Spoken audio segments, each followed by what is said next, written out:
ನಮಸ್ಕಾರ ಕರ್ನಾಟಕ. ಈ ದೇಶದಲ್ಲಿ ರಾಜ್ಯದಲ್ಲಿ ಏನು ನಡೀತಾ ಇದೆ? ಚುನಾವಣೆ ಬರ್ತವೆ, ಚುನಾವಣೆಗಳು ನಡೆಸೋದು, ಭಾಷಣ ಮಾಡೋದು, ಬೆಲೆ ಏರಿಕೆ ಮಾಡೋದು, ದೇಶದಲ್ಲಿ ಸಾಲ ಮಾಡೋದು, ರಾಜ್ಯದಲ್ಲಿ ಸಾಲ ಮಾಡೋದು, ಜನರಿಗೆ ಭಾಷಣಕ್ಕೆ ಸೀಮಿತ ಮಾಡೋದು. ನೀನು ಅದನ್ನ ಮಾಡಬೇಡ, ಇದನ್ನ ಮಾಡಬೇಡ. ಇವತ್ತಿನ ಪರಿಸ್ಥಿತಿ ಹೆಂಗಿದೆ ಅಂತಂದ್ರೆ ಜನರಿಗೆ ಗ್ಯಾಸ್ ಕಳೆದ 3 ತಿಂಗಳಿಂದ ಗ್ಯಾಸ್ ಸಿಗ್ತಾ ಇರಲಿಲ್ಲ. ಈಗ ದೇಶದ ಪ್ರಧಾನಿ ಮೋದಿ ಹೇಳ್ತಾ ಇದ್ದಾರೆ, ಪೆಟ್ರೋಲ್ ತಗೊಂಬೇಡಿ, ಪೆಟ್ರೋಲ್ ಬಳಸಬೇಡಿ, ಡೀಸೆಲ್ ಬಳಸಬೇಡಿ, ಮತ್ತೆ ಏನೋ ಚಿನ್ನ ಖರೀದಿ ಮಾಡಬೇಡಿ. ನಮ್ಮ ಪ್ರಶ್ನೆ ಏನಪ್ಪಾ ಅಂತಂದ್ರೆ, ಈ ದೇಶದಲ್ಲಿ ಏನು ನಡೀತಾ ಇದೆ? ಸಾಮಾನ್ಯ ಜನ ಓಟ್ ಹಾಕಿ ನಿಮ್ಮ ಸರ್ಕಾರಗಳನ್ನ ಸಾಕಿ ನಿಮಗೆ ತೆರಿಗೆ ಕಟ್ಟಿ ನಿಮ್ಮನ್ನು ನಂಬಿ ನಿಮ್ಮ ಭಾಷಣ ಕೇಳಿ ನಿಮ್ಮ ಮಾಫಿಯಾಗಳನ್ನ ನಂಬಿ ಜನ ಓಟ್ ಹಾಕಿ ನಿಮ್ಗೆ ಅಧಿಕಾರದ ಮೇಲೆ ಅಧಿಕಾರ ಕೊಟ್ಟು ಇವತ್ತು ಯಾವ ಪರಿಸ್ಥಿತಿಗೆ ಬಂದಿದ್ದಾರೆ ಅಂತಂದ್ರೆ, ನೆನೆ if I am not wrong, ದೇಶದ ಪ್ರಧಾನಿ ಬೆಂಗಳೂರಿಗೆ ಬಂದಿದ್ದಾರೆ. ಅಲ್ಲಿ ಯಾವುದೋ ಆಶ್ರಮಕ್ಕೆ ಹೋಗಕ್ಕೆ ಈ ವ್ಯಕ್ತಿ ಎಷ್ಟು ಖರ್ಚು ಮಾಡ್ತಾ ಇದ್ದಾನೆ.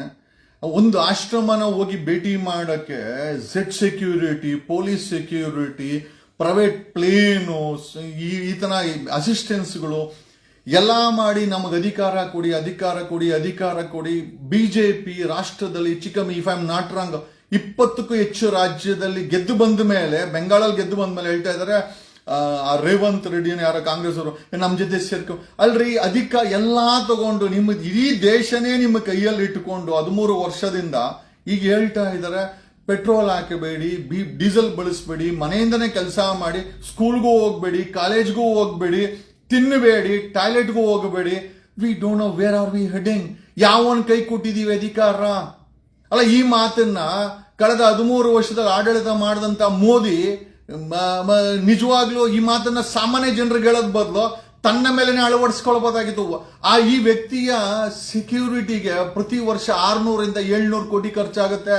ಈತನ ತಿರುಗಾಡೋದು, ಸುತ್ತಾಡೋದು, ಯಾವುದಕ್ಕೂ ಕಂಟ್ರೋಲ್ ಇಲ್ಲ. ಈ ದೇಶದ ಜನರಿಗೆ ಪೆಟ್ರೋಲ್ ಬಳಸಬೇಡಿ, ಡೀಸೆಲ್ ಬಳಸಬೇಡಿ, ಚಿನ್ನ ಖರೀದಿ ಮಾಡಬೇಡ. Where are we leading?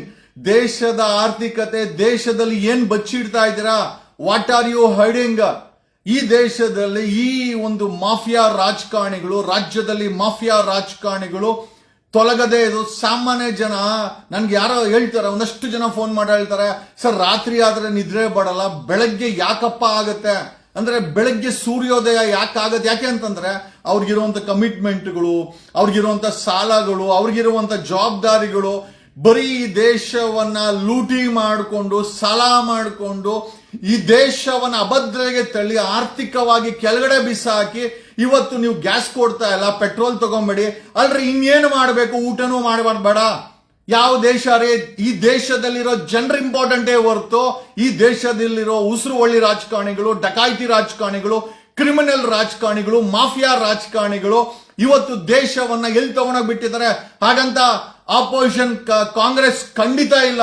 ರಾಜ್ಯದಲ್ಲಿ ಕಾಂಗ್ರೆಸ್ ಮಾಡ್ತಾ ಇರುವಂತ ಭ್ರಷ್ಟಾಚಾರ ನೋಡ್ಬಿಟ್ರೆ ನಿಜವಾಗ್ಲೂ ಈ ದೇಶದಲ್ಲಿರೋ ಮಾಫಿಯಾ ರಾಜಕಾರಣಿಗಳು, ರಾಜ್ಯದಲ್ಲಿರೋ ಮಾಫಿಯಾ ರಾಜಕಾರಣಿಗಳು ನಾಶ ಆಗದೆ ಈ ದೇಶದಲ್ಲಿರುವ ನಾಗರಿಕರು ನೆಮ್ಮದಿಯಾಗಿ ಮಲ್ಕಣಕ್ಕೆ ಸಾಧ್ಯನೇ ಇಲ್ಲ. ಪೆಟ್ರೋಲ್ ಖರ್ಚು ಮಾಡಬೇಡಿ. ಇನ್ನೇ ನಿಮ್ಮ ಅಜ್ಜಿ ತಲೆನ ಇಟ್ಟುಬಿಟ್ಟು, ನಿಮ್ಮ ಅಜ್ಜಿ ತಲೆನ ತಗೊಂಡೋಗ್ಬಿಟ್ಟು ಗಾಡಿಗೆ ಇಟ್ಟುಬಿಟ್ಟು ಗಾಡಿ ಓಡ್ಸಕ್ಕಾಗತ್ತಾ? ಅಲ್ರಿ, ಬದುಕಿರೋದೇ ಪೆಟ್ರೋಲ್. ಅವ್ನು ಯಾರೋ ಝೊಮ್ಯಾಟೊ ಅವ್ನು ಗಾಡಿ ಓಡಿಸಿದ್ರೇನೆ, ನಾನು ಅಷ್ಟೇ ಒಬ್ಬ ಕ್ಲೈಂಟ್ ಕರೆದ್ರೆ ಹೋದ್ರೇನೆ ನನಗೆ ಕಾಸು ಕೊಡೋದು. ಅಲ್ರಿ, ಪೆಟ್ರೋಲ್ ಬಳಸಬೇಡಿ, ಡೀಸೆಲ್ ಬಳಸಬೇಡಿ, ಇನ್ನೇನು ಬಳಸಬೇಕು? ದೇಶಕ್ಕೆ, ರಾಜ್ಯಕ್ಕೆ ಬರೀ ಸುಳ್ಳು ಹೇಳಿಕೊಂಡು ಸುಳ್ಳು ಭಾಷಣ ಮಾಡಿಕೊಂಡು ಅಯೋಗ್ಯರ ಕೈಯಲ್ಲಿ ದೇಶವನ್ನ ಕೊಟ್ಟಿದ್ದೀರಾ, ರಾಜ್ಯವನ್ನ ಕೊಟ್ಟಿದ್ದೀರಾ, ಲೂಟಿಕೋರರ ಕೈಯಲ್ಲಿ ಕೊಟ್ಟಿದ್ದೀರಾ. ಈ ಮಾತನ್ನ ಇದೇ ದೇಶದ ಮೋದಿ, ಇದೇ ದೇಶದ 13 ವರ್ಷ ನಡೆಸಿದನು ರಾಜೀನಾಮೆ ಕೊಡಬೇಕು. ನಿನಗೆ ಯೋಗ್ಯತೆ ಇಲ್ಲ, ರಾಜೀನಾಮೆ ಕೊಡು. ನಮಗೆ ಯಾಕೆ ಹೇಳ್ತೀಯಾ? ನಾವು ಕಾಸು ಕೊಟ್ಟು ಪೆಟ್ರೋಲ್ ತಗೊಳೋದು, ನಮ್ ದುಡ್ಡಲ್ಲಿ ತಗೊಳೋದು, ಡೀಸೆಲ್ ನಮ್ ಕಾಸಲ್ಲಿ ತಗೊಳೋದು, ಗ್ಯಾಸ್ ನಮ್ ಕಾಸು ತಗೊಳೋದು. ಮೋದಿನೂ ಕೊಡಲ್ಲ, ಸಿದ್ದರಾಮಯ್ಯನೂ ಕೊಡಲ್ಲ. ನಮ್ಮನೆ ಜೀವನ ಮಾಡಕ್ಕೆ ಮೋದಿನೂ ಕೊಡಲ್ಲ, ಸಿದ್ದರಾಮಯ್ಯನೂ ಕೊಡಲ್ಲ. ಪ್ರಶ್ನೆ ಏನಪ್ಪಾ ಅಂತಂದ್ರೆ, ದೇಶವನ್ನ ಆರ್ಥಿಕವಾಗಿ ಬೆನ್ನನ್ನ ಮುರಿದಾಕಿದ್ದಾರೆ. ಅದು ರಾಜ್ಯದಲ್ಲಾಗಿರ್ಬೋದು ಅಥವಾ ದೇಶದಲ್ಲಾಗಿರ್ಬೋದು, ಈ ಮಾತನ್ನ ಸಾಮಾನ್ಯ ಜನರಿಗೆ ಹೇಳೋದ್ ಬದಲು ಇನ್ ಮುಂದೆ ಹೇಳ್ಬೋದು, ಸ್ಕೂಲ್ಗೆ ಹೋಗ್ಬೇಡಿ, ಕಾಲೇಜ್ಗೆ ಹೋಗ್ಬೇಡಿ, ಊಟ ಮಾಡಬೇಡಿ, ಟಾಯ್ಲೆಟ್ ಅನ್ನು ಕೂಡ ಮಾಡಬೇಡಿ. They may tell. ಆ ಪರಿಸ್ಥಿತಿ ಈ ದೇಶದಲ್ಲಿ ಬರ್ಬೋದು. ಯಾವನು ಕೇಳೋನಿಲ್ವಾ? ದಮ್ಮು ತಾಕತ್ತಿರೋನ್ ಯಾವನು ಈ ದೇಶದಲ್ಲಿ ಇಲ್ವಾ? ವಿರೋಧ ಪಕ್ಷಗಳು ಒಬ್ಬರಾದ ಮೇಲೆ ಒಬ್ಬರು ಮಕ್ಕಾಡೆ ಮಲ್ಕೊಂಡ್ಬಿಟ್ರು. ಯಾವನು ಕೂಡ ದಮ್ಮು ತಾಕತ್ತಿರೋ ಅಂತ ವಿರೋಧ ಪಕ್ಷದ ಟೈಮ್ ಪಾಸು ಅವನಿಗೆ ಜೈಕಾರ ಹಾಕೊಂಡು, ರಾಹುಲ್ ಗಾಂಧಿ ಜೈಕಾರ ಹಾಕೊಂಡು, ಇನ್ನೊಬ್ಬನಿಗೆ ಯಾವನೋ ಜೈಕಾರ ಹಾಕೊಂಡು, ಸಾಮಾನ್ಯ ಜನರ ಪರಿಸ್ಥಿತಿ ಎಷ್ಟು ಕೆಟ್ಟದಾಗಿದೆ. ಎಷ್ಟೋ ಜನ ಫೋನ್ ಮಾಡಿ ಹೇಳ್ತಾರೆ, ಸರ್ ನನಗೆ ಸೂರ್ಯೋದಯ ಯಾಕಾಗತ್ತೆ, ರಾತ್ರಿ ಯಾಕಾಗತ್ತೆ, ರಾತ್ರಿ ಬಂದ್ರೆ, ರಾತ್ರಿ ಮಲ್ಕೊಂಡ್ರೆ ನಿದ್ರೆ ಬರಲ್ಲ. ಈ ದೇಶವನ್ನ ಸಾಲಕ್ಕಿಟ್ಟಿದ್ದೀರಾ. 217 ಲಕ್ಷ ಕೋಟಿ ಸಾಲ.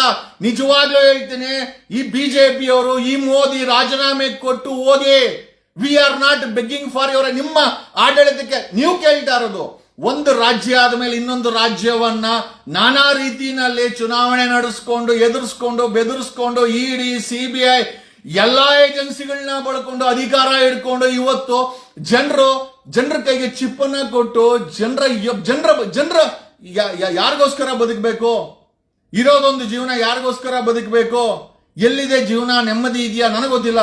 ನಿಮ್ಮಗಳಿಗೆಲ್ಲ ನನಗೆ ಫೋನ್ ಮಾಡೋ ಪ್ರತಿಯೊಬ್ಬರು ಹೇಳೋದು ಅಂತಂದ್ರೆ, ಸರ್ ರಾತ್ರಿ ಹೊತ್ತು ನಿದ್ದೆ ಬರಲ್ಲ, ಬೆಳಿಗ್ಗೆ ಹೊತ್ತು ಈ ಮಾಫಿಯಾಗಳು ಮಾಡಿದೆ. ಈ ದೇಶದಲ್ಲಿ ನಿಜವಾಗ್ಲೂ ಹೇಳ್ತೀನಿ, ಈ ಮಾಫಿಯಾಗಳು ಈ ರಾಜ್ಯದಲ್ಲಿ, Congress is not an alternative.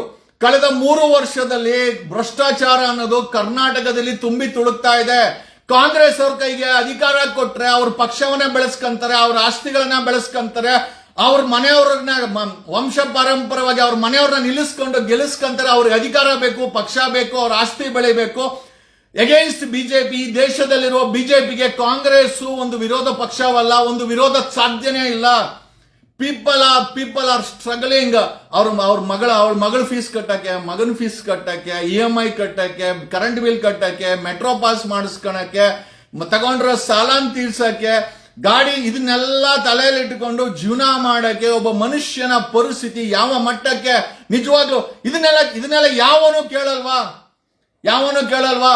ಕೇಂದ್ರ ಸರ್ಕಾರ ಏರಿಸ್ತು ಅಂತ. ಈಗ ಎಂತ ಹೇಳ್ತಾ ಇರೋದೇನು ಅಂತಂದ್ರೆ, ನನಗೆ ಅನ್ಸಿದ ಪ್ರಕಾರ ಒಂದು 50 ರೂಪಾಯಿ, ಒಂದು 100 ರೂಪಾಯಿ ಜಾಸ್ತಿ ಮಾಡ್ತಾರೆ ಇವ್ರು ಪೆಟ್ರೋಲ್ ಬೆಲೆ, ಡೀಸೆಲ್ ಬೆಲೆ. ಅಟ್ಲೀಸ್ಟ್ ಒಂದು 25ರಿಂದ 30 ರೂಪಾಯಿ ಜಾಸ್ತಿ ಮಾಡಕ್ಕೆ ಈ ನಾಟಕ ಮಾಡ್ತಾ ಇರೋದು. ನೋಡೋ, ನೀವು ಯಾರು ಬಳಸೋದನ್ನ ಕಡಿಮೆ ಮಾಡಿಲ್ಲ. ಹಂಗಾಗಿ petrol rate, they will increase the petrol diesel rate minimum 30ರಿಂದ 50 ರೂಪಾಯಿ ಜಾಸ್ತಿ ಮಾಡ್ತಾರೆ. ಆಮೇಲೆ ಈ ದೇಶದಲ್ಲಿ 13 ವರ್ಷದಲ್ಲಿ ಲಾಭ ಪಡ್ಕೊಂಡವರು ಅದಾನಿ ಮತ್ತೆ ಅಂಬಾನಿ ಅವರು, ಅವ್ರಿಗೆ ಹೇಳಿ, ಮಿಸ್ಟರ್ ಮೋದಿ ಟೆಲ್ ಅಂಬಾನಿಗೆ ಹೇಳಿ, ಅವ್ರ ಆಸ್ತಿ 1000 ಕೋಟಿ ಇದೆಯಲ್ಲ, ಅದನ್ನ ಮಾರಾಟ ಮಾಡಿ ದೇಶಕ್ಕೆ ಕೊಡ್ಲಿ. ಯಾಕೆ ಈ ದೇಶವನ್ನ ಬದುಕಿಸ್ಬೇಕಾರದು, ನಿಮ್ಮನ್ನ ಅಧಿಕಾರದಲ್ಲಿ ಮಡಗಬೇಕಾರದು ಬರೀ ಸಾಮಾನ್ಯ ಮನುಷ್ಯನ? ಅದಾನಿ ಹತ್ರ ದುಡ್ಡಿದೆ, ಅಂಬಾನಿ ಹತ್ರ ದುಡ್ಡಿದೆ, ಮಾರಾಟ ಕೊಡಕ್ಕೆ ಹೇಳ್ರಿ. ಅವ್ರ ಆ ಆಸ್ತಿಗಳನ್ನ ಮಾರಾಟ ಮಾಡಿದ್ರೆ ಇವತ್ತಿನ ಆರ್ಥಿಕ ಪರಿಸ್ಥಿತಿಯನ್ನ, ಇವತ್ತು ನಾವು ಫೇಸ್ ಮಾಡ್ತಾರ ಸಮಸ್ಯೆನ ಬಗೆಹರಿಸಬಹುದು. ಮೋದಿ ಅವರು ಹೇಳ್ತಾರ, ಬೇಡ, ಏನು ಬೇಡ್ರೆ, ಇಷ್ಟೆಲ್ಲ ಕಷ್ಟದಲ್ಲಿ ಪೆಟ್ರೋಲ್ ಬಳಸಬೇಡಿ, ಡೀಸೆಲ್ ಬಳಸಬೇಡಿ, ಗ್ಯಾಸ್ ಇಲ್ಲ, ತಿನ್ನಕ್ ಊಟ ಇಲ್ಲ ಅಂತ ಹೇಳ್ತಾರೆ, ಊಟನೂ ಕಡಿಮೆ ಮಾಡಿ ಅಂತ ಹೇಳ್ತಾರೆ. ಇನ್ನೊಂದು 5-6 ತಿಂಗಳು ಹೋದ್ರೆ ಖಂಡಿತವಾಗಿ ಇವ್ರುಗಳು ಊಟನೂ ಕಮ್ಮಿ ಮಾಡಿ, ಟಾಯ್ಲೆಟ್ಗೂ ಹೋಗ್ಬೇಡಿ, ಯಾಕಂದ್ರೆ ನಮ್ಮ ಹತ್ರ ಏನೂ ಇಲ್ಲ. ಅಲ್ರಿ, ಇಂಥ ಪರಿಸ್ಥಿತಿನಲ್ಲಿ JDS ದೇವೇಗೌಡರಿಗೆ 1.5 ಕೋಟಿ ರೂಪಾಯಿ ಗಾಡಿನ ಕೊಟ್ಟವ್ರೆ. ಈ ಮಾನಗೇಡಿ ಕಾಂಗ್ರೆಸ್ ಅವರು ಓಡಾಡಕ್ಕೆ ಒಬ್ಬ ದೇವೇಗೌಡರಿಗೆ 1.5 ಕೋಟಿ ಗಾಡಿ ಕೊಟ್ಟಿದ್ದಾರೆ. ಅವ್ರು ಈಸ್ಕೊಂಡಿದ್ದಾರೆ ಅಂತಂದ್ರೆ, ಈ ರಾಜಕಾರಣಿಗಳ ಅಲ್ಲ, ದೇಶದಲ್ಲಿರೋ ರಾಜಕಾರಣಿಗಳ ಹತ್ರ ಇರೋ ದುಡ್ಡನ್ನ ಮೋದಿ ಕೊಡಿ. ಈ ದೇಶದಲ್ಲಿರುವ ಆರ್ಥಿಕ ಸಮಸ್ಯೆನ ಬಗೆಹರಿಸ್ರಿ. ಒಬ್ಬ ಸಾಮಾನ್ಯ ಮನುಷ್ಯ ಎಷ್ಟು ಬಾಧೆ ತಗೊಳಕಾಗತ್ತೆ? ಬರೀ ಬೆಳಗ್ಗೆ ಆದ್ರೆ ಹೊಸ ಕಾನೂನು, ಹೊಸ ರೂಲ್ಸ್. ಕರ್ನಾಟಕದಲ್ಲಿ ಮಾನಗೇಡಿ ಮಾಧ್ಯಮಗಳು ಒಬ್ರು ಕೂಡ, ಮೋದಿ ಅವರೇ ರಾಜೀನಾಮೆ ಕೊಟ್ಟು ತೊಲಗಿ, ನಮ್ ದೇಶಕ್ಕೆ ನೀವು ಬೇಡ, ನಮಗೆ ನೀವು ಆಡಳಿತ ಮಾಡೋದು ಬೇಡ, ಯಾವನಾದ್ರೂ ಕೇಳ್ತಾವ್ರ? ಆ ನ್ಯೂಸ್ 18 ನಲ್ಲಿ ಚಿನ್ನದ ಬೆಲೆ 10 ವರ್ಷಕ್ಕಿಂತ ಕೆಳಗೆ ಬಿದ್ದಿದೆ ಅಂತೆ. ಇವ್ರು ಮಕ್ಕಾಡೆ ಮಲ್ಗ, ತಿನ್ನಕ್ ಅನ್ನ ಇಲ್ಲ, ಪೆಟ್ರೋಲ್ ಸಿಗ್ತಾ ಇಲ್ಲ, ಡೀಸೆಲ್ ಸಿಗ್ತಾ ಇಲ್ಲ, ದೇಶ ಲೂಟಿ ಆಗಿದೆ, ರಾಜ್ಯ ಲೂಟಿ ಆಗಿದೆ, ಭ್ರಷ್ಟಾಚಾರ ತುಂಬಿ ತುಳುಕ್ತಾ ಇದೆ. ಈ ಮಾನಗೇಡಿ ಮಾಧ್ಯಮಗಳು ಒಬ್ಬನ್ನು ಪ್ರಶ್ನೆ ಮಾಡಲ್ಲ, ಯಾರನ್ನು ಇಷ್ಟು ಭ್ರಷ್ಟಾಚಾರ ಆಗ್ತಾ ಇದೆಯಲ್ಲ, ಭ್ರಷ್ಟಾಚಾರದ ಬಗ್ಗೆ ಒಂದು ಡ್ರೈವ್ ಮಾಡ್ತಾರ? ಖಂಡಿತ ಮಾಡಲ್ಲ. ಯಾಕೆ ನಮಗೆ ಹೊಸತನ ಬೇಕು? ಈ ರಾಜ್ಯದಲ್ಲಾಗಿರ್ಬೋದು, ಈ ದೇಶದಲ್ಲಾಗಿರ್ಬೋದು ಮಾಫಿಯಾ ಮುಕ್ತ ರಾಜಕಾರಣ ಬೇಕಾಗಿದೆ. ಈ ದೇಶದ ರಾಜಕಾರಣ ನಡೀತಾ ಇರೋದು ಮಾಫಿಯಾಗಳ ಕೈಯಲ್ಲಿ. ಈ ರಾಜ್ಯದಲ್ಲೂ ಅಷ್ಟೇನೆ ಬರೀ ಮಾಫಿಯಾಗಳು ಕೆಲಸ ಮಾಡ್ತಾ ಇದ್ದಾರೆ. ಮಾಫಿಯಾಗಳಿಗೋಸ್ಕರ, ಮಾಫಿಯಾಗಳಿಗಾಗಿ ಇವತ್ತು ರಾಜ್ಯ ಮತ್ತು ದೇಶ ನಡೀತಾ ಇದೆ. ಸಾಮಾನ್ಯ ಮನುಷ್ಯ ಎಲ್ಲೋಗ್ಬೇಕು? ನೀವು ಮಕ್ಕಳಿಗೆ ಫೀಸ್ ಕಟ್ಟಿರಲ್ಲ, EMI ಕಟ್ಟಿರಲ್ಲ, ಸಾಲ, ಒಂದ್ ಕಡೆ ರೈತರು ಬೆಳೆದ ಬೆಳೆಗೆ ಅವ್ರಿಗೆ ಹಣ ಸಿಗಲ್ಲ, ಅವ್ರಿಗೆ ಬಿತ್ತನೆ ಬೀಜ ಸಿಗಲ್ಲ, ಕರೆಕ್ಟ್ ಟೈಮ್ಗೆ ಮಳೆ ಬರಲ್ಲ, ಇವ್ರು ಕರೆಂಟ್ ಕೊಡಲ್ಲ ಬೋರ್ವೆಲ್ಗೆ. ಅಲ್ರಿ, ಈ ದೇಶದ ಪರಿಸ್ಥಿತಿಯನ್ನ ಯಾರೋ ಕೆಲವು ಮಾಫಿಯಾಗಳಿಗೋಸ್ಕರ ಕಾಂಪ್ರಮೈಸ್ ಮಾಡಿಕೊಂಡು ಅವ್ರು ಹೊಗಳ್ಕೊಂಡು the power is in the hands of mafias, criminal ಮಾಫಿಯಾಗಳ ಕೈಯಲ್ಲಿ. ಹೇಳ್ರಿ, ಕುಮಾರಸ್ವಾಮಿ ಅವ್ರಿಗೆ ಆಸ್ತಿನ ಮಾಡ್ಕೊಡಕ್ಕೆ ಹೇಳಿ ಮೋದಿಗೆ ಹೇಳ್ಬೇಕು. ಮೋದಿ ಅವ್ರು ಹೇಳ್ಬೇಕು, ಕುಮಾರಸ್ವಾಮಿ ಅವ್ರ ಹತ್ರ ಆಸ್ತಿಗಳಿದೆ, ಬಿಜೆಪಿ ಯಡಿಯೂರಪ್ಪನ ಹತ್ರ ಆಸ್ತಿ ಇದೆ, ಆ ಆಸ್ತಿಗಳನ್ನೆಲ್ಲ ಮಾರಿ ದೇಶಕ್ಕೆ ಕೊಡ್ಲಿ ಬಿಡಿ. ಅಲ್ಲ ಬರೀ ಸಾಮಾನ್ಯ ಜನರಿಗೆ ತಿನ್ನಬೇಡಿ, ಕುಡಿಬೇಡಿ, ಪೆಟ್ರೋಲ್ ಬಳಸಬೇಡಿ, ಓದಬೇಡಿ, ಇನ್ನೇನು ಹೊಟ್ಟೆ ಹಸಿಸ್ಕೊಂಡು ಧ್ಯಾನ ಮಾಡ್ಕೊಂಡು ಮನೇಲಿ ಕೂತ್ಕೊಂಡ್ರೆ ಜೀವನ ನಡೀತದ? ಈ ಸರ್ಕಾರಗಳು ಸಂಸಾರಕ್ಕೆ ಕೊಡೋಷ್ಟು ಯೋಗ್ಯರಿದಾರ? ಇವತ್ತು ದೇಶದ ಪರಿಸ್ಥಿತಿ ನಿಜವಾಗ್ಲೂ ನಾಚಿಕೆಗೇಡಿನ ಪರಿಸ್ಥಿತಿ. ಹಾಗಂತ ರಾಜ್ಯ ಕಾಂಗ್ರೆಸ್ ಅಂತೂ ಪ್ರತಿದಿನ ಭ್ರಷ್ಟಾಚಾರದ ಕೇಸ್ಗಳು, ಪ್ರತಿದಿನ 2 ಲಕ್ಷ ಇಸ್ಕೊಂಡ, 3 ಲಕ್ಷ ಇಸ್ಕೊಂಡ, SP ಗನ್ಮೆನ್ ಡಕಾಯಿತಿ ಮಾಡ್ದ, ATM ದರೋಡೆ ಮಾಡ್ದ.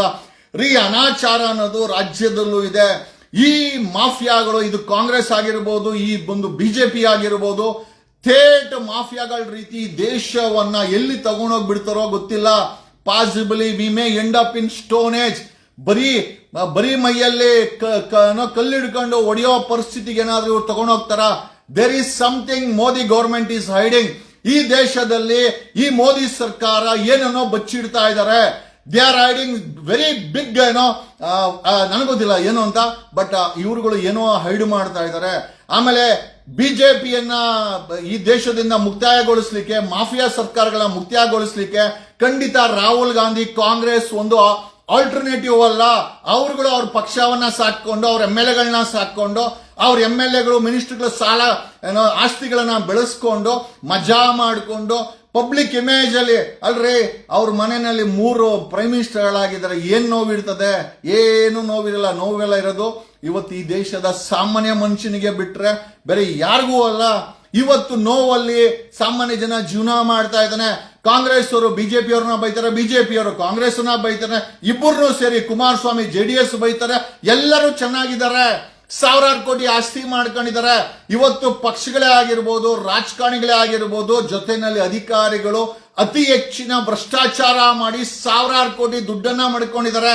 ಅವ್ರಿಗೆ ಯಾರಿಗೂ ಕೂಡ ಸಮಸ್ಯೆ ಇಲ್ಲ. ಮೋದಿ ಅವರು 200 ರೂಪಾಯಿ ಮಾಡಿದ್ರು, 1000 ರೂಪಾಯಿ ಮಾಡಿದ್ರು ಹಾಕೊಂಡು ಓಡಿಸ್ತಾರೆ. ಇವತ್ತು ನಾವು ಪೆಟ್ರೋಲ್ ಹಾಕಿಲ್ಲ ಅಂತಂದ್ರೆ ಕೆಲಸ ಮಾಡಕ್ಕಾಗಲ್ಲ, ಡೀಸೆಲ್ ಹಾಕಿಲ್ಲ ಅಂದ್ರೆ ಕೆಲಸ ಮಾಡಕ್ಕಾಗಲ್ಲ, ಗ್ಯಾಸ್ ಇಲ್ಲ ಅಂತಂದ್ರೆ ಆಲ್ರೆಡಿ ಬೀದಿನಲ್ಲಿ ಆಟೋಗಳರಿದ್ದಾರೆ. ಈಗ ನಾವು ಕೆಲಸ ಮಾಡಕ್ಕೆ ಫ್ಯೂಲ್ ಬೇಕಾಗಿದೆ, ಫ್ಯೂಲ್ನೇ ಬಳಸಬೇಡಿ. ಆಮೇಲೆ ಲೆಕ್ಕ ಹಾಕೊಳ್ಳಿ, particularly as said one thing, ದೇಶದಲ್ಲಿ ಚಿನ್ನ ಖರೀದಿ ಮಾಡಬೇಡಿ ಅಂತಂದ್ರೆ ದೇಶದಲ್ಲಿರೋ ಆಸ್ತಿನೆಲ್ಲ ಅದಾನಿಯವರು, ಅಂಬಾನಿಯವರು ಪಾಲಾಗಿದೆ. ದೇಶದ ಜನರ ಕೈಯಲ್ಲಿ ಬರೀ ಸಾಲ ಇದೆ, ಅವ್ರ ಕೈಯಲ್ಲಿ ಭವಿಷ್ಯ ಇಲ್ಲ. ಈ ದೇಶದಲ್ಲಿ ಬದುಕ್ತೀವಿ ಅಂತ ಗ್ಯಾರಂಟಿ ಇಲ್ಲ. ದಿನ ಬೆಳಗ್ಗೆ ಆದ್ರೆ ನೋಡ್ರಿ, ಚುನಾವಣೆಗಳಿಗೆ ಬರ ಇಲ್ಲ, ಚುನಾವಣೆಗಳ ಮೇಲೆ ಚುನಾವಣೆ ಆಗುತ್ತೆ, ಅಧಿಕಾರದ ಮೇಲೆ ಅಧಿಕಾರ ತಗೊಂತಾರೆ. ಈ ದೇಶವನ್ನ ಪ್ರತಿ ಸೆಕೆಂಡ್ ಸಾಲಕ್ಕೆ ನುಗ್ತಾ ಇದ್ದಾರೆ. ರಾಜ್ಯನೂ ಅಷ್ಟೇ ಸಾಲದಲ್ಲಿದೆ, ನೆಮ್ಮದಿ ಇಲ್ಲ, ಜನರ ಬದುಕಲ್ಲಿ ನಗು ಇಲ್ಲ. ಎತ್ತ ಸಾಗುತ್ತಿದೆ ಭಾರತ? ಎಲ್ಲಿ ಹೋಗ್ತಾ ಇದೆ ಭಾರತ ಎಲ್ಲಿ ಹೋಗ್ತಾ ಇದೆ? ನನಗೆ ಕಮೆಂಟ್ಸ್ ಹಾಕೋರಲ್ಲಿ ನಾನು ಹೇಳೋದೇನು ಅಂತಂದ್ರೆ, ಯು ಆರ್ ಓನ್ಲಿ ರೆಪ್ರೆಸೆಂಟ್ 0.001%. ನೋಡಿ, ಯಾರೋ ಇಲ್ಲಿ ಮಾತಾಡ್ತಾ ಇದ್ದೀನಿ, ಹಲೋ ಸರ್ ಅಂತ ಮೆಸೇಂಜರ್ ಅಲ್ಲಿ ಆಗ್ತಾ ಇದ್ದಾನೆ. ನೋಡ್ಕೊಳ್ಳಿ, ಲೆಕ್ಕ ಹಾಕೊಳ್ಳಿ. ಈ ದೇಶವನ್ನ ಯಾರೋ ಒಂದಷ್ಟು ಮಾಫಿಯಾಗಳಿಗೋಸ್ಕರ ನಾವು ಮಾರಾಟ ಮಾಡ್ಕೊಳ್ಬೇಕಾ?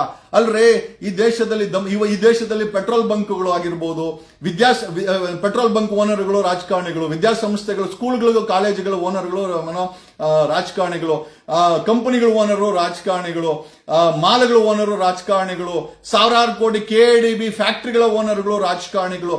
ಈ ದೇಶದಲ್ಲಿ ಪ್ರತಿಯೊಂದು ಸಹ ರಾಜಕಾರಣಿಗಳೇ ಮಡ್ಕೊಂಡಿದ್ದಾರೆ. ಏನೂ ಉಳಿದಿಲ್ಲ. ಈ ರಾಜ್ಯದಲ್ಲಾಗಿರ್ಬೋದು ಒಂದು ಕಿಂಚಿತ್ತು ನೆಮ್ಮದಿ ಯಾರ ಬಳಿನೂ ಇಲ್ಲ. ಅಂದ್ರೆ ನಂಬರ್ಸ್ ಏನಪ್ಪಾ ಅಂತಂದ್ರೆ ಇವ್ರನ್ನೆಲ್ಲ ಸಾರಾಸಟ್ಟಾಗಿ ಹೋಲ್ಸೇಲ್, ಅದು ರಾಜ್ಯದಲ್ಲಾಗಿರ್ಬೋದು ದೇಶದಲ್ಲಾಗಿರ್ಬೋದು ಇವ್ರುಗಳನ್ನ ನಾಶ ಮಾಡಿ they have become like a virus. ಇವತ್ತು ಈ ದೇಶದ ರಾಜಕಾರಣಿಗಳು ವೈರಸ್ಗಳ ತರ ಆಗ್ಬಿಟ್ಟಿದ್ದಾರೆ. ಜನರ ನೆಮ್ಮದಿಯನ್ನ ಒಂದೊಂದಾಗಿ ಕಿತ್ಕೊಂಡು ತಿಂತಾ ಇದ್ದಾರೆ. ಅಧಿಕಾರ ಬೇಕು ಇವ್ರಿಗೆ, ಅಧಿಕಾರ ಬೇಕು ಜನರನ್ನ ಆಡಳಿತ ಮಾಡಲು. ಜನರಿಗೆ ನಾವು ವೋಟ್ ಹಾಕೋದೇನಕ್ಕೆ, ನಾವು ಟ್ಯಾಕ್ಸ್ ಕಟ್ಟೋದೇನಕ್ಕೆ, ನೆಮ್ಮದಿಯಿಂದ ಜೀವನ ಮಾಡಕ್ಕೆ. ಆ ನೆಮ್ಮದಿನೇ ಅವ್ರು ಉಳಿಸಿಲ್ಲ ಅಂತಂದ ಮೇಲೆ ಯಾವನಿಗೆ ವೋಟ್ ಹಾಕಿ ಏನ್ ಪ್ರಯೋಜನ? ನೀವು ವೋಟ್ ಹಾಕಿ ಟ್ಯಾಕ್ಸ್ ಕಟ್ಟಿ 24 ಗಂಟೆ ಏನು ಪ್ರಯೋಜನ? ಖಂಡಿತ ನಿಮ್ಮ ಆತ್ಮನ ಮುಟ್ಕೊಂಡು ಯೋಚನೆ ಮಾಡ್ಕೊಳ್ಳಿ. ನಿಜವಾಗ್ಲೂ ನೀವು ನೆಮ್ಮದಿಯಾಗಿದ್ದೀರಾ? ನಿಮ್ಮ ಮಕ್ಕಳಿಗೆ ನೆಮ್ಮದಿ ಉಳಿಯುತ್ತಾ? ಈ ದೇಶದ ರಾಜಕಾರಣಿಗಳನ್ನ, ಭ್ರಷ್ಟ ರಾಜಕಾರಣಿಗಳನ್ನ, ಮಾಫಿಯಾ ರಾಜಕಾರಣಿಗಳನ್ನ, ಈ ರಾಜ್ಯದ ಮಾಫಿಯಾ ರಾಜಕಾರಣಿಗಳನ್ನ, politics has become a mafia. ಈ ಮಾಫಿಯಾಗಳನ್ನ ನೀವು ಮುಕ್ತ ಮಾಡಿಲ್ಲ ಅಂತಂದ್ರೆ ನೀವು ನಾಶ ಆಗ್ತೀರಾ. Tomorrow they may say wholesale ಆಗಿ ಈ ದೇಶಕ್ಕೆ ತೊಂದರೆ ಆಗತ್ತೆ, ಸೂಸೈಡ್ ಮಾಡ್ಕೊಳ್ಳಿ ಅಂತ ಹೇಳ್ಬೋದು ಈ ದೇಶದ ರಾಜಕಾರಣಿಗಳು, ರಾಜ್ಯದ ರಾಜಕಾರಣಿಗಳು. ಯಾಕೆ ಅಂತಂದ್ರೆ ಈ ದೇಶವನ್ನ ಬಿಟ್ಟು ಬೇಕಾದ್ರೆ ಬೇರೆ ದೇಶದಲ್ಲಿ ಹೋಗಿ ಸೆಟ್ಲ್ ಆಗೋ ಸಾವಿರಾರು ಕೋಟಿ ಹಣವನ್ನ, ಹವಾಲಾ ಹಣನ, ಚಿನ್ನನ ಎಲ್ಲ ಮಾಡ್ಕೊಂಡಿದ್ದಾರೆ. ಈ ದೇಶದ ರಾಜಕಾರಣಿಗಳು, ಅಧಿಕಾರಿಗಳು they are safe. Tomorrow they may say wholesale ಆಗಿ ಸೂಸೈಡ್ ಮಾಡ್ಕೊಳ್ಳಿ, ಊಟ ಶಾರ್ಟೇಜ್ ಇದೆ, ಈ ದೇಶನ ಉಳಿಸ್ಬೇಕಲ್ರಿ. ಈ ದೇಶನ ಉಳಿಸೋದಲ್ಲ, ಈ ದೇಶದ ಜನರನ್ನ ಉಳಿಸ್ಬೇಕು. ಈ ದೇಶ ಲಕ್ಷಾಂತರ ವರ್ಷಗಳಿಂದ ಗುಂಡಂಗೆ ಇದೆ ಅದು ಈ ಭೂಮಿ. ಈ ಭಾರತನೂ ಅಷ್ಟೇ ಅಲ್ಲೇ ಇದೆ. ಈ ದೇಶ ಎಲ್ಲೂ ಹೋಗಿಲ್ಲ. ಈ ದೇಶಕ್ಕೇನು ಆಪತ್ ಬಂದಿಲ್ಲ. ಆಪತ್ ಬಂದಿರೋದೆಲ್ಲ ಈ ದೇಶದಲ್ಲಿ ಜೀವನ ಮಾಡ್ತಾ ಇರುವಂತ, ಈ ರಾಜ್ಯದಲ್ಲಿ ಜೀವನ ಮಾಡ್ತಾ ಇರುವಂತ ಸಾಮಾನ್ಯ ಜನರಿಗೆ ಆಪತ್ತು ಬಂದಿದೆ. ಈ ದೇಶದಲ್ಲಿ 100 ಜನ ಇದ್ದಾರೆ, 97 ಜನ ಕಣ್ಣೀರಲ್ಲಿ ಕೈ ತೊಳಿತಾ ಇದ್ದಾರೆ. ಲಿಟ್ರಲಿ ಯಾವನೋ ಕಸ ತಿನ್ನೋರು, ರಾಜಕಾರಣಿಗಳು ಬ್ಯಾನರ್ ಕಟ್ಟೋರು, ಅವ್ರಗಳಿಗೆ ಜೈಕಾರ ಹಾಕೋರು, ಅವ್ರಗಳ ಮನೆ ಹತ್ರ ಹೋಗಿ ಏನೋ ರೋಲ್ ಕಾಲ್ ಮಾಡ್ಕೊಂಡು ಜೀವನ ಮಾಡೋರು ಒಂದಷ್ಟು ಜನ ಚೆನ್ನಾಗಿರ್ಬೋದೇ ಬಿಟ್ರೆ ಲಿಟ್ರಲಿ ಎವ್ರಿ ಬಡಿ ಈಸ್ ಅಂಡರ್ ಪೇನ್. ಈ ದೇಶದಲ್ಲಿರೋ ಪ್ರತಿಯೊಬ್ಬ ನಾಗರಿಕನು ಕಣ್ಣೀರಲ್ಲಿ ಕೈ ತೊಳಿತಾ ಇದ್ದಾನೆ. ರಾಜ್ಯದಲ್ಲಿರೋ ಕೈ ತೊಳಿತಾ ಇದ್ದಾರೆ. ಸುಖವಾಗಿರೋರು ರಾಜಕಾರಣಿಗಳು ಅಲ್ರಿ. ಒಂದು ವರ್ಷಕ್ಕೆ 8,000 ಕೋಟಿ ರೂಪಾಯಿ ಈ ಮೋದಿಗೆ ಖರ್ಚು ಮಾಡೋರು, 10 ಲಕ್ಷ ರೂಪಾಯಿ ಸೂಟ್ ಹಾಕೊಳ್ಳೋ ವ್ಯಕ್ತಿ, ಈ ಆಮೇಲೆ ಒಂದು ಆಶ್ರಮಕ್ಕೆ ಬರಕ್ಕೆ ತನ್ನ ಇಡೀ ವ್ಯವಸ್ಥೆಯನ್ನೇ ತಂದು ಖರ್ಚು ಮಾಡೋಂತ ವ್ಯಕ್ತಿ ದೇಶಕ್ಕೆ ಹೇಳ್ತಾನೆ ಪೆಟ್ರೋಲ್ ಬಳಸಬೇಡಿ, ಡೀಸೆಲ್ ಬಳಸಬೇಡಿ, ನೀನ್ ಗಂಟೆ ಹೊಡಿಯೋಣ, ಮನೆಯಲ್ಲಿ ಕೂತ್ಕೊಂಡು ಗಂಟೆ ಹೊಡಿಯೋಣ ಹೆಂಡತಿ ಮಕ್ಕಳ ಜೊತೆ, ಕ್ಯಾನ್ವಿ ಇದನ್ನ ಬಾರ್ಸನ. ಇನ್ನ ಆ ನಾಲ್ಗೆ ಬಿದ್ದೋಗಿರೋ ಈ ದೇಶದ ಮಾಧ್ಯಮಗಳು, ರಾಜ್ಯದ ಮಾಧ್ಯಮಗಳು, ಅದೇನೋ ಹೊಲ್ಸ್ ತಿಂತೀರಾ? ಏನೋ ಆ ಸರ್ಕಾರಗಳು ಕೂಡ ಹೊಲ್ಸಿಗೆ ಈ ದೇಶದ ಪರಿಸ್ಥಿತಿಯನ್ನ ಪ್ರಶ್ನೆ ಮಾಡಲ್ಲ ಅಂತಂದ್ರೆ ಆ ಚಾನೆಲ್ಗಳನ್ನ ಬಾಗ್ಲಾಕೊಂಡು ಮನೆಗೆ ಹೋಗ್ರಲ್ಲೇ ಬೇಕೂಫುಗಳ. ನಿಮಗ್ ಏನ್ಕೋಬೇಕು? ಈ ದೇಶದ ಜವಾಬ್ದಾರಿ, ರಾಜ್ಯದ ಜವಾಬ್ದಾರಿ. ಮೊದಲು ಈ ಚಾನೆಲ್ಗಳು ಬಾಗ್ಲಾಕ್ಸ್ಬೇಕು. ನಿಜವಾಗ್ಲು ನಿಮಗೆ ನೈತಿಕತೆ, ಆ ಚಿನ್ನನ 10 ವರ್ಷಕ್ಕಿಂತ ಕಮ್ಮಿ ನಿಮ್ಮ ಅಜ್ಜಿ ತಲೆ ಅಲ್ಲ. ನಿಜವಾಗ್ಲೂ ಹೇಳ್ರಿ, ಈ ದೇಶದಲ್ಲಿ ಒಂದು ನೈತಿಕತೆಯನ್ನ ಒತ್ತು ಪ್ರಶ್ನೆ ಮಾಡುವಂತ ವ್ಯಕ್ತಿಗಳೇ ಇಲ್ಲ. ನಾನೊಂದು ಪಕ್ಷ ಕಟ್ಟಿದ್ದೀನಿ. ನೀನು ಪಕ್ಷ ಕಟ್ಟೋದು ಇಂಪಾರ್ಟೆಂಟ್ ಅಲ್ಲ. ನಾನು ಹೇಳ್ತಾ ಇರೋದು ಈ 3 ಪಕ್ಷದವರನ್ನ ಬಗ್ಗು ಬಡಿಯೋದು ಅಷ್ಟು ಈಸಿ ಅಲ್ಲ. ನಾನು ಪಕ್ಷ ಕಟ್ಟಿಬಿಟ್ರೆ ನಿಮಗೆ ಯಾವನು ಓಟ್ ಹಾಕಲ್ಲ. ಈ ದೇಶದಲ್ಲಿ ಜನರ ಪರವಾಗಿ ಧ್ವನಿ ಆಗಬೇಕು, ಇವರುಗಳನ್ನ ಮಟ್ಟ ಹಾಕಬೇಕು, ಇವರನ್ನ ತೊಲಗಿಸಬೇಕು ಈ ದೇಶದಿಂದ, ರಾಜ್ಯದಿಂದ. ನೋಡಿ, today we have reach the stage that politics is become a mafia. ಒಂದು ಮಾಫಿಯಾ. ತಮಿಳುನಾಡು ಒಂದು ವಿಜಯ್ ಇದು ಬಿಟ್ರೆ ಏನೋ ಒಂದು ಭರವಸೆ, ಏನೋ ಬಿಡಪ್ಪ ಒಬ್ಬ ಸಾಮಾನ್ಯ ಮನುಷ್ಯ CM ಆಗಿದ್ದಾನೆ, ಬದಲಾವಣೆ ತಗೊಂಡ್ಬರ್ತಾನೆ, ನಮ್ಮ ರಾಜ್ಯದಲ್ಲಿ ಆಗಬಹುದು ಒಂದು ಭರವಸೆ ಬಿಟ್ರೆ ಖಂಡಿತವಾಗಿ ಈ ದೇಶದ ರಾಜಕಾರಣಿಗಳ ಮುಖ ನೋಡಿದ್ರೆ, ಈ ರಾಜ್ಯದ ರಾಜಕಾರಣಿಗಳ ಮುಖ ನೋಡಿದ್ರೆ ಬೆಳಗ್ಗೆ ಊಟ ಹೋಗಲ್ಲ ಒಳಗಡೆ. We can't swallow. ನಾನು ಒಂದು ಉದಾಹರಣೆ ಹೇಳಕ್ಕೂ ಇಷ್ಟಪಡ್ತೀನಿ. ನವೆಂಬರ್ 2025 ಹಿರಿಯೂರಲ್ಲಿ ಸೀಬರ್ಡ್ ಏನೋ ಬಸ್ ಆಕ್ಸಿಡೆಂಟ್ ಆಗತ್ತೆ. ಜನ ಹಂಗೆ ಉರಿದೋಗ್ತಾರೆ. ಅಂದರೆ ಜೀವಂತವಾಗಿ ಒಂದು ಬಸ್ಸಲ್ಲಿ ಜೀವಂತವಾಗಿ ಬೆಂಕಿ ಎತ್ಕೊಂಡು ಉರಿದೋದಂತ ಘಟನೆ ನವೆಂಬರ್ ಅಲ್ಲಿ ಆಗಿದ್ದು. ನಾನು ಅಲ್ಲೇ ಹೋಗಿ ಅದನ್ನ ಶೂಟ್ ಮಾಡಿ ನಮ್ಮ ಚಾನೆಲ್ ಅಲ್ಲಿ ಹಾಕಿದ್ವಿ. ನಾವಲ್ಲಿ ಶೂಟ್ ಮಾಡ್ಬೇಕಾದ್ರೆ ಅಲ್ಲಿನ ಜನ ಒಂದು ಮಾತಂದ್ರು, ಸರ್ ಈ ನಮ್ಮ ಹಿರಿಯೂರಿನ ಗೆದ್ದು ಬಂದಿರೋಂತ ಸುಧಾಕರ್ ಏನಿದ್ದಾರೆ, ನೆನೆ ತೀರ್ಕೊಂಡ್ರಲ್ಲ ಆ ಸುಧಾಕರ್ಗೆ ಇಡೀ ಶಾಪ ಹಾಕಿದ್ರಿ. ನನ್ನ ಕ್ಯಾಮ್ರಾದಲ್ಲಿ ಅದನ್ನ ನಾವು ಸೆರೆ ಹಿಡಿದಿದ್ದೀವಿ. ಪೀಪಲ್ ಕರ್ಸಿಡ್ ನೆನ್ನೆ ಸತ್ತೋದಂತ ಸುಧಾಕರ್ ಏನಿದೆ, ಸುಧಾಕರ್ ಮಿನಿಸ್ಟರ್ ಸುಧಾಕರ್ ಏನಿದ್ದಾನೆ, ಅವನು ಹಿರಿಯೂರವನೇ. ಆ ಸೀಬರ್ಡ್ ಬಸ್ಸು ಸುಟ್ಟೋದಾಗ ಅಲ್ಲಿನ ಜನ ಹೇಳಿದ್ರು, ಸರ್ ಇಲ್ಲಿನ ಜನರಿಗೆ ಒಂದು ಆಸ್ಪತ್ರೆ ಇಲ್ಲ, ಇಷ್ಟು ಬಾರಿ ಗೆದ್ದಿರೋ. ನಾನು ಯಾರಪ್ಪ ಅಂತ ಕೇಳಿದ್ರೆ ಸುಧಾಕರ್ ಅಂತ. ನನಗೆ ಈ ವ್ಯಕ್ತಿ ಅಂತ ಖಂಡಿತ ಗೊತ್ತಿರಲಿಲ್ಲ. May be I was not aware. November ಅಲ್ಲಿ ಸೀಬರ್ಡ್ ಸುಟ್ಟೋಗಿ ಜನ ಜೀವಂತ ದಾನ ಆದ್ರು, ಜನ ಸುತ್ತೋದ್ರು. ಜಸ್ಟ್ 6 months ಅಲ್ಲಿ ಸುಧಾಕರ್ ನಿಧನ ಆಗಿದ್ದಾರೆ. ನಾನು ಹೇಳೋದೇನು ಅಂತಂದ್ರೆ, ನೀವು ಏನು ಬೇಕಾದ್ರೆ ಆಟ ಆಡಿ, ಅಲ್ಲ ಜನರ ಶಾಪದಿಂದ ನೀವು ನಾಶ ಆಗೋದೊಂದು ಖಂಡಿತ. ಅದು ಸುಧಾಕರ್ ಒಂದೇ ಅಂತಲ್ಲ, ನಾನು ಕಣ್ಣಾರೆ ಕಂಡಿದ್ದು. ನಾನು ನಿನ್ನೆ ನಮ್ಮ ಟೀಮ್ ಹತ್ರ ಮಾತಾಡ್ಬೇಕಾದ್ರೆ ನಮ್ಮ ಟೀಮ್ ಅವ್ರು ಜ್ಞಾಪಿಸಿದ್ರು, ಸರ್ ಸುಧಾಕರ್ ಸತ್ತೋಗಿದ್ದಾರೆ ಅಂತ ಹೇಳಿದ್ರು. ಹೌದಪ್ಪ ಸತ್ತೋಗಿದೆ. ಯಾಕಂದ್ರೆ ಸಾಮಾನ್ಯವಾಗಿ ಒಬ್ಬ ವ್ಯಕ್ತಿ ಸತ್ತೋದಾನೆ ಅಂತಂದ್ರೆ ಸಂತಾಪ ಸೂಚಿಸೋದು ನಮ್ಮ ಕೆಲಸ. ಬಟ್ ನಮ್ಮ ಟೀಮ್ ಹೇಳಿದ್ರು, ಸರ್ ನಾವಲ್ಲಿ ಸೀಬರ್ಡ್ ಬಸ್ಸನ್ನ ಜೀವಂತ ದಹನ ಆದಾಗ ಅಲ್ಲಿನ ಜನ ಈ ಸುಧಾಕರ್ಗೆ ಹಾಕಬಾರದ ಶಾಪ ಹಾಕಿದ್ರು. ಒಂದು ಆಸ್ಪತ್ರೆ ಕಟ್ಟಿಲ್ಲ, ಬರೀ ಅಲ್ಲಿ ಗೆಲ್ಲೋದು ಬೆಂಗಳೂರಲ್ಲಿ ಬಂದು ಮನೆ ಮಾಡ್ಕೊಂಡು ಜೀವನ ಮಾಡೋದು. ಅಲ್ಲಿ ಗೆಲ್ಲೋದು ಅವ್ರವ್ರ ಕ್ಷೇತ್ರಗಳಲ್ಲಿ, ಬೆಂಗಳೂರಲ್ಲಿ ಡಾಲರ್ಸ್ ಕಾಲೋನಿನಲ್ಲೋ ಸದಾಶಿವನಗರದಲ್ಲ ಮನೆ ಮಾಡ್ಕೊಂಡು ಇವ್ರು ಜೀವನ ಮಾಡೋದು. ಅಲ್ರಿ ಈ ದೇಶದ ಪರಿಸ್ಥಿತಿ, ಈ ರಾಜ್ಯದ ಪರಿಸ್ಥಿತಿ ನಿಜವಾಗ್ಲೂ ಹೇಳ್ತೀನಲ್ಲ, ತುಂಬಾ ತುಂಬಾ ತುಂಬಾ it is in a very very very very sensitive situation. ನಾನು ಇದನ್ನು ಬಿಟ್ಟರೆ ಬೇರೆ ಅಲ್ಲ. ಸುಧಾಕರ್ಗೆ ನವೆಂಬರ್ ಅಲ್ಲಿ ಆ ಸೀಬರ್ಡ್ ಬಸ್ ಸುಟ್ಟೋದಾಗ ಅಲ್ಲಿನ ಜನರ ಶಾಪ ಹಾಕಿದ್ದನ್ನ ನಾನು ಕಣ್ಣಾರೆ ನೋಡಿದ್ದೀನಿ. ನಮ್ಮ ಕ್ಯಾಮ್ರಾಗಳು, ನಮ್ಮ ಚಾನಲ್ ಕ್ಯಾಮ್ರಾ ಕವರ್ ಮಾಡಿದೆ. 6 ತಿಂಗಳಲ್ಲಿ ಸುಧಾಕರ ಸತ್ತೋದ. ಈ ದೇಶದ ಮಾಫಿಯಾ ರಾಜಕಾರಣಿಗಳು ನಾಶ ಆಗಬೇಕು. ನಾನು ಯಾಕೆ ಇದನ್ನು ಹೇಳ್ತಾ ಇದ್ದೀನಿ ಅಂತಂದ್ರೆ, ಲಿಟ್ರಲಿ ಈ ಜನರನ್ನ ಕಿತ್ತು ತಿನ್ನುವಂತ ರಾಜಕಾರಣಿಗಳು, ಅದು ಯಾವುದೇ ಪಕ್ಷದವರಾಗಿರ್ಲಿ, ಅವರು ನಾಶ ಆಗಬೇಕು. ಆವತ್ತೇ ಈ ದೇಶ ಉಳಿಯೋದು, ರಾಜ್ಯ ಉಳಿಯೋದು. ಅಲ್ರಿ ಈ ಭ್ರಷ್ಟರಿಗೆ, ಈ ಕ್ರಿಮಿನಲ್ಗಳಿಗೆ ಓಟ್ ಹಾಕಿ ನಾವುಗಳು ಪ್ರತಿದಿನ ನರಳಾಡಬೇಕಾ? ನನಗೆ ನನ್ನ ವಿಚಾರ ಹೇಳ್ತಾ ಇಲ್ಲ, ಸಾಮಾನ್ಯ ಜನರ ವಿಚಾರ ಹೇಳ್ತದ್ದು. ಖಂಡಿತವಾಗಿ ಕಾಂಗ್ರೆಸ್ ಅವರು ಬೈಕೊಂಬೋದು, ಏನು ಸುಧಾಕರ್ ಸತ್ತೋಗಿದ್ದನಲ್ಲ, ಈ ಸುಧಾಕರನಿಗೆ ಆ ಹಿರಿಯೂರು ಜನ ಹಾಕದಂತ ಶಾಪವನ್ನ ನಾನ್ ಕೇಳಿಸ್ಕೊಂಡಿದ್ದೀನಿ. ಸೀಬರ್ಡ್ ಬಸ್ಸು ಇದು ಸುಧಾಕರನ್ ಒಬ್ಬನ್ಗೆ ಅಲ್ಲ, ಈ ರೀತಿಯ ಮರಣ ನಿಮ್ಮ ಎಲ್ಲರಿಗೂ ಬರುತ್ತೆ. ಲಿಟ್ರಲಿ ಈ ದೇಶದ ರಾಜಕಾರಣಿಗಳು, ಈ ದೇಶವನ್ನ ಕಿತ್ತು ತಿಂತಾ ಇರೋರು, ರಾಜ್ಯವನ್ನ ಕಿತ್ತು ತಿಂತಾ ಇರೋರು, ನಿಮಗೆಲ್ಲ ಬರಬಾರ್ದ ಸಾವು ಬರುತ್ತೆ. ನೀವು ನಾಶ ಆಗಲೇಬೇಕು. ಯಾಕೆ ಅಂತಂದ್ರೆ ಈ ದೇಶ ಉಳಿಯಲ್ಲ. ಯಾರೋ ಈ ದೇಶದಲ್ಲಿ ರಾಜ್ಯಭಾರ ಮಾಡಕ್ಕೋಸ್ಕರ, ಯಾವನ ಒಬ್ಬನಿಗೋಸ್ಕರ, ಯಾವುದೋ ಒಂದು ಪಕ್ಷಕ್ಕೋಸ್ಕರ ಜನ ನೆಮ್ಮದಿ ಇಲ್ಲದಂತೆ ವರ್ಷಾನುಗಟ್ಲೆ ಜೀವನ ಮಾಡಕ್ಕಾಗತ್ತಾ? ಎಲ್ಲಾ ಕಿತ್ಕೊಂಡ್ರಿ, ನೆಮ್ಮದಿ ಕಿತ್ಕೊಂಡ್ರಿ, ಜಾತಿ ಹೆಸರು ಹೇಳಿದ್ರಿ, ಧರ್ಮದ ಹೆಸರಲ್ಲಿ ಬೆಂಕಿ ಇಟ್ರಿ, ಭಾಷಣ ಮಾಡಿ ಈ ಒಂದು ದೇಶವನ್ನ ಒಡೆದಾಕಿದ್ರಿ. ಇವತ್ತಿನ ಯುವ ಜನತೆ ಡ್ರಗ್ಸ್ ಮಾಡ್ತಾರೆ, ನಿರುದ್ಯೋಗದಿಂದ ನರಳಾಡ್ತಾ ಇದಾರೆ, ಕ್ರೈಮ್ ಮಾಡ್ತಾ ಇದಾರೆ. ದಾರಿ ಇಲ್ಲದೆ ಬೇಡಪ್ಪ ಈ ಜೀವನ ಅನ್ನೋ ಮಟ್ಟಕ್ಕೆ ಇವತ್ತಿನ ಯುವ ಜನತೆ ಬಂದಿದ್ದಾರೆ.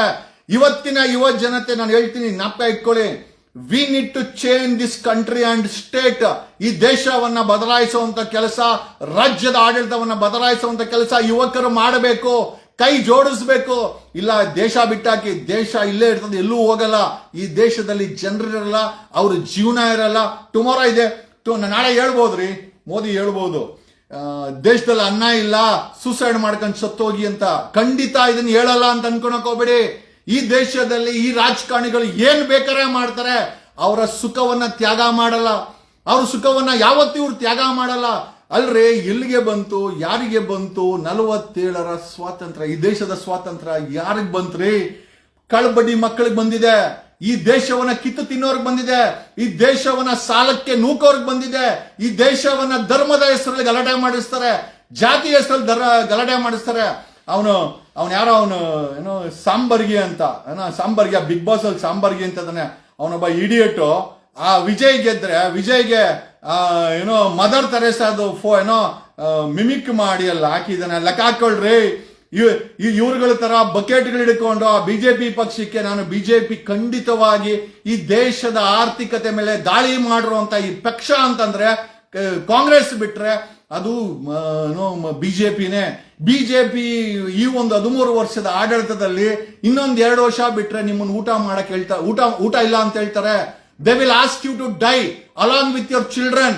ನೀವು ನಿಮ್ಮ ಮಕ್ಕಳು ಸೂಸೈಡ್ ಮಾಡ್ಕೊಂಡು ಸತ್ತೋಗಿ ಅಂತ ಹೇಳಿದ್ರು ಕೂಡ ನಾವು ಯಾರು ಆಶ್ಚರ್ಯ ಪಡ್ಬೇಕಾಗಿಲ್ಲ. ಇವ್ರುಗಳು ಮಜಾ ಮಾಡೋದ್ ತಪ್ಪಲ್ಲ.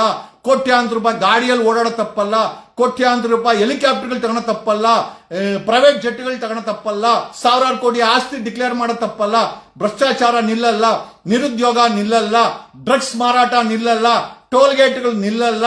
ಈ ದೇಶದಲ್ಲಿ ಸಾಮಾನ್ಯ ಮನುಷ್ಯ ನೊಂದು ಟ್ಯಾಕ್ಸ್ ಹಾಕಿ ಓಟ್ ಕಟ್ಟಿ ಅವನ ಜೀವನವನ್ನ ಹಾಳು ಮಾಡ್ಕೊಳ್ಳೋದು ಕೊನೆಯಾಗಲ್ಲ. This is what the fate of. ಇದಕ್ಕೋಸ್ಕರ ನಮಗೆ ಸ್ವಾತಂತ್ರ್ಯ ಬೇಕಾಗಿತ್ತಾ? Do think freedom was required? ಅಲ್ರಿ, ಆ ಬ್ರಿಟಿಷ್ ಕೈಲ ಬೂಟಲ್ಲಿ ಒದೆ ತಿಂದ್ಕೊಂಡು ಅವರ ಆಡಳಿತನೇ ಚೆನ್ನಾಗಿತ್ತು ಅಂತ ಅನಿಸ್ತಾ ಇದೆ. ಈ ಭ್ರಷ್ಟರ ಆಡಳಿತಕ್ಕಿಂತ, ಈ ನಮ್ಮ ರಕ್ತವನ್ನ ಹೀರುವ ರಕ್ತ ಪಿಪಾಸೆಗಳಿಗಿಂತ ಆ ಬ್ರಿಟಿಷರೇ ಚೆನ್ನಾಗಿತ್ತು ಅಂತ ಅನ್ಸುತ್ತೆ. ಅಲ್ಲ, ನನಗನ್ನಿಸ್ತಾ ಇರೋದು. I feel British var more better than this corrupt fellows. ಈ ದೇಶವನ್ನ ಕಿತ್ತು ತಿಂತಾ ಇರೋರು, ಈ ದೇಶವನ್ನ ಸಾಲಕ್ಕೆ ನೂಕಿರೋರು, ಈ ದೇಶದಲ್ಲಿ ಬರೀ ಚುನಾವಣೆಗೋಸ್ಕರ ಬದುಕಿದಾರ್ರಿ. ಎಂತ ಬಂಡಗೇಡಿ ರಾಜಕಾರಣಿಗಳು ಈ ದೇಶದವರು, ರಾಜ್ಯದವರು ಅಂತಂದ್ರೆ ಬರೀ ಚುನಾವಣೆ. ಈ ಮಾಫಿಯಾಗಳು, ರಾಜಕಾರಣಿಗಳು ಬದಲಾವಣೆ ಏನು ಮಾಡಲ್ಲ. ಒಬ್ಬರಿಗಾದ್ಮೇಲೆ ಒಬ್ಬರು. ನಾವು ರಾಜ್ಯದಲ್ಲಿ 4 ಲಕ್ಷ ಕೋಟಿ ಸ್ವಾಹ, ವರ್ಷಕ್ಕೊಂದ್ಸತಿ ಸ್ವಾಹ. ದೇಶದಲ್ಲಿ 54 ಲಕ್ಷ ಕೋಟಿ ಸ್ವಾಹ. ಸಾಲ ಕಟ್ಟು, ಸಂಬಳ ಕೊಡು, ತಿಂದಾಕು. ಸಾಲ ಕೊಟ್ಟು ಸಂಬಳ ಕೊಡು, ಅಧಿಕಾರಿಗಳಿಗೆ ಸಂಬಳ ಕೊಡು. ಯಾಕಂದ್ರೆ ಜನಗಳನ್ನ ರಕ್ತ ಇರಕ್ಕೆ ಪೊಲೀಸರು, ಅಧಿಕಾರಿಗಳು, IAS IPS ಗಳು ಬೇಕೇ ಬೇಕು. ಸಾಲ ಕಟ್ಟು, ನಮ್ಮ ದೇಶದ ಬಜೆಟ್ ಅಲ್ಲಿ ಸಾಲ ಕಟ್ಟು, ಸಂಬಳ ಕೊಡು, ಮಿಕ್ಕಿದನ್ನ ತಿಂದಾಕು. ರಾಜ್ಯದಲ್ಲಿ ಸಂಬಳ ಕೊಡು, ಸಾಲ ಕೊಟ್ಟು ತಿಂದಾಕು, ಭಾಷಣ ಮಾಡು. ಇವರು ಭಾಷಣಗಳ ಬೇವರ್ಸಿ ಭಾಷಣಗಳನ್ನ ಏನ್ ತಗೊಳೋದು? ಯಾವನ್ನಾದ್ರೂ ನೈತಿಕತೆ ಒತ್ತು ಈ ದೇಶದ ಮಣ್ಣನ್ನ, ಈ ರಾಜ್ಯದ ನೀರನ್ನ ಕುಡಿದಿರೋ ಮಾಧ್ಯಮಗಳು ಈ ದೇಶದ ರಾಜಕಾರಣಿಗಳನ್ನ, ರಾಜ್ಯದ ರಾಜಕಾರಣಿಗಳನ್ನ ಭ್ರಷ್ಟಾಚಾರ ಇಷ್ಟು ತುಂಬಿ ತುಳುಕ್ತಾ ಇದೆಯಲ್ಲ, ಯಾವತ್ತಾದ್ರೂ ಇಷ್ಟೊಂದು ಭ್ರಷ್ಟಾಚಾರ ಆಗ್ತಾ ಇದೆ ಅಂತ ಸಿದ್ದರಾಮಯ್ಯನ ಪ್ರಶ್ನೆ ಮಾಡಿರೋ ನೈತಿಕತೆ ಒತ್ತಿರೋ ಮಾಧ್ಯಮಗಳಿದೆಯಲ್ಲ, ಹೇಳ್ತೀನಲ್ಲ, ಮಾನಗೇಡಿ ಮಾಧ್ಯಮಗಳು, ರೋಲ್ ಕಾಲ್ ಮಾಧ್ಯಮಗಳು, ಬಕೆಟ್ ಮಾಧ್ಯಮಗಳು, ತಮ್ಮ ಬರೀ ಆ ಮಾಧ್ಯಮಗಳು ಜೀವಂತವಾಗಿದೆ ಅಂತ ಕೇಳ್ಕೊಳಕ್ಕೋಸ್ಕರ ಜೀವನ ಮಾಡ್ತಾರಂತ ಮಾಧ್ಯಮಗಳು. ಈ ದೇಶದಲ್ಲಿ ಈ ಮೋದಿ ಇಷ್ಟು ಸಾಲ ಮಾಡಿದನಲ್ಲ, ಬರೀ ಅಧಿಕಾರ, ಒಂದು ರಾಜ್ಯ ಆದ್ಮೇಲೆ ಇನ್ನೊಂದು ರಾಜ್ಯ ಬಿಜೆಪಿಗೆ ಬೇಕು, ಬೇಕು ನಾವ್ ಹಿಂದುತ್ವ. ನಿಮ್ ಹಿಂದೂಗಳೇ ಸಾಯ್ತಾ ಇರೋದು. ಇವತ್ತು ಬರೀ ಇವತ್ತು ಏನು ಸಾಬರು ನರಳಾಡ್ತಾ ಇಲ್ಲ, ಕ್ರಿಶ್ಚಿಯನ್ಸ್ ನರಳಾಡ್ತಾ ಇಲ್ಲ. ಈ ದೇಶದ ತುಂಬಾ, if I am not wrong, 70-80% ಜನ ಹಿಂದೂಗಳಿದ್ದಾರೆ. ಅವರು ನರಳಾಡ್ತಾ ಇದಾರೆ ನಿಮ್ಮ ಆಡಳಿತದಲ್ಲಿ. ನಿಮ್ಮ ಡಕಾಯಿತಿತನ, ನೀವು ಸಾಲ ಮಾಡಿಟ್ಟಿರೋದು. ನಿಜವಾಗ್ಲೂ ಹೇಳ್ತೀನಿ, ನಿಮ್ಗಳಿಗೆ ಆ ಸುಧಾಕರನ್ಗೆ ಬಂದಂತ ಸಾವು ಈ ದೇಶದ ರಾಜಕಾರಣಿಗಳಿಗೆ ಬರುತ್ತೆ, ರಾಜ್ಯದ ರಾಜಕಾರಣಿಗಳಿಗೆ ಬರುತ್ತೆ. ನಾನ್ ಭವಿಷ್ಯ ನೋಡ್ತೀನಿ, ನಾನ್ ಸ್ವಾಮೀಜಿ ಅಲ್ಲ. ನಿಮಗೆ ಬರಬಾರ್ದು ಸಾವು ಬರುತ್ತೆ. ಈ ದೇಶ ಉಳಿಬೇಕಂದ್ರೆ ನಿಮಗೆ ಸಾವು ಬರಲೇಬೇಕು. We are the people who are praying so that you die. ನೀವುಗಳ ಸತ್ರನೇ ಈ ದೇಶ ಬದುಕೋದು, ಈ ರಾಜ್ಯ ಬದುಕೋದು. ಸಾಯ್ಬೇಕು ನೀವೆಲ್ಲ. ನಿಮ್ಗಳಿಗೆ ಸಾವು ಬರಬೇಕು ಅಂತ ನಾವು ದೇವರಲ್ಲಿ ಬೇಡ್ಕೊಂತೀವಿ. ಯಾಕೆ ಅಂತಂದ್ರೆ ಖಂಡಿತ ಈ ದೇಶನ ನೀವು ಉಳಿಸಿಲ್ಲ. 140 ಕೋಟಿ ಜನರನ್ನ ಮಂಗ ಮಾಡಿದಿರಾ. 140 ಕೋಟಿ ಜನರನ್ನ ಇವತ್ತು ಗುಲಾಮರ್ ಮಾಡಿದಿರಾ. 140 ಕೋಟಿ ಜನ ನಿಮ್ಮನ್ನ ಪ್ರಶ್ನೆ ಮಾಡೋ ಮಟ್ಟಕ್ಕೆ ನೀವು ಅವರ ಬಾಯಿಗಳನ್ನ, ಮನಸ್ಸನ್ನ ಅವ್ರಿಗೆ ನೀವು ಹೊಲ್ದಾಕಿದ್ದೀರಾ. ಖಂಡಿತ ನನಗೇನು ಹೇಳ್ಬೇಕು ಅಂತ ಅನಿಸ್ತಾ ಇಲ್ಲ. ನಾಳೆ ದಿವಸ ಈ ರಾಜ್ಯ ಸರ್ಕಾರ ಮಾಡೋ ಹಲ್ಕ ಕೆಲಸಕ್ಕೆ, ಭ್ರಷ್ಟಾಚಾರಕ್ಕೆ, ಕೇಂದ್ರ ಸರ್ಕಾರ ಮಾಡ್ತಾರೋ ಸಾಲಕ್ಕೆ, ಅವ್ರು ಮಾಡ್ತಾರೋ ಲೂಟಿಗೆ ನೋಡಿ ಖಂಡಿತ ಹೇಳಲ್ಲ. ಕುಮಾರಸ್ವಾಮಿಗೆ ಹೇಳೋ ಅಂತೇಳೋ, ಅವ್ರು ಸಾಲ ಮಾಡಿ ಕೊಡು ಅಂತ ಮೋದಿಗೆ ಹೇಳೋ ಅಂತೇಳೋ, ಯಡಿಯೂರಪ್ಪನ್ಗೆ ಹೇಳೋ ಅಂತೇಳೋ, ಅದಾನಿ ಅಂಬಾನಿಗೆ ಹೇಳೋ ಅಂತೇಳೋ, ಯತ್ನಾಳ್ಗೆ ಹೇಳೋ ಅಂತೇಳೋ.